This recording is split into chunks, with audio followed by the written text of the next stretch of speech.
उकडपेंडी 1 वाटी कणिक खमंग भाजून घेतली. त्याच कढईमध्ये 2 पळ्या तेल तापत ठेवलं. मोहरी, जिरं, हिंग आणि हळद अशी नेहमीसारखीच खमंग फोडणी करून घेतली. आता यामध्ये घालूया कढीपत्ता, 1 चमचा किसून घेतलेलं आलं, 5 ते 6 हिरव्या मिरच्यांचे तुकडे आणि 2 चमचे शेंगदाणे. चांगलं परतून घेऊया. यामध्ये आता आपल्याला 1 चमचा लाल तिखट घालायचं आहे. 2 चमचे बारीक चिरून घेतलेला कांदा घातला.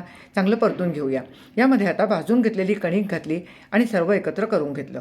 1.5 चमचा म्हणजे चवीप्रमाणे मीठ घातलेलं आहे. कणकेच्या 1.5 पट ताक आणि पाणी मिक्स करून घेतलेलं आहे.